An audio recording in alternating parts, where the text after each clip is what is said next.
સુરનગરના પત્રકાર પ્રવીણભાઈ પરમાર ઉપર મહાનગરપાલિકાના અધિકારીએ હુમલો કર્યો છે। સુરનગર જિલ્લામાં અને શહેરમાં કાયદો અને વ્યવસ્થાની પરિસ્થિતિ કથળતી રહી છે, ત્યારે હવે પ્રજાના કામ કરતા સરકારી બાબુઓ અને અધિકારીઓ પણ ગુંડાગીરી પર ઉતરતા હોય તેવી ઘટના સામે આવી છે। ત્યારે હાલ છાસવડે ચોર, લૂંટ અને હત્યા તેમજ હુમલા સહિતના બનાવો વધી રહ્યા છે। ત્યારે સુરનગર મહાનગરપાલિકાના અધિકારીએ પત્રકાર પર હુમલો કરતા ખળભળાટ સાથે પત્રકાર જગતમાં રોષ વ્યાપી ગયું છે। વધુ વિગત મળતી માહિતી મુજબ હર હંમેશા લોકોની સમસ્યાઓને ઉજાગર સાથે સત્ય સમાચાર પ્રસિદ્ધ કરતા નિડર અને બાહોશ પત્રકાર પ્રવીણભાઈ પરમાર પોતાના અંગત કામ માટે મહાનગરપાલિકાના એન્જિનિયર અમુક વાત પૂછતા એન્જિનિયર પાલિકાના અધિકારી હેરમાભાઈને મળવાનું કહેતા તેમને મળવા જતા પ્રવીણભાઈ પરમાર પત્રકારને જોતા જ અધિકારીઓનો મગજ આસમાને ગયો હતો। તું અહીં કેમ આવ્યો છું?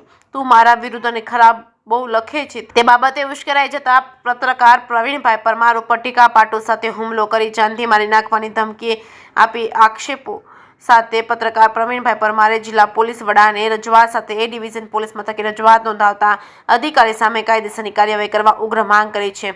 જે કેસની ગુજરાતી સાથે મહેશ ઉતેરિયા, સુરેન્દ્રનગર। મારું નામ પ્રવીણ પરમાર છે। કાલે બપોરે 2 થી 2:15 આસપાસ નગરપાલિકા ઓફિસે ગયો હતો।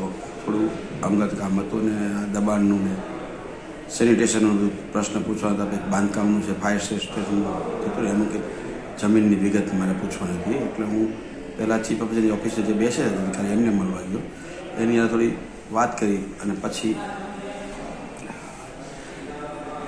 એન્જિનિયરની ઓફિસમાં ગયો, જે નવા એન્જિનિયર આવ્યા છે આરબીમાંથી, એને ત્યાં આવ્યો છે અને એમને બધું પૂછતા હતા। એમને મને એવું કીધું, ભાઈ આમાં હું અત્યારે કહી ન શકું। કીધું કેમ, તમે સિટી એન્જિનિયર છો તો તમે કેમ કહી ન શકો? મને કે બધું વહીવટ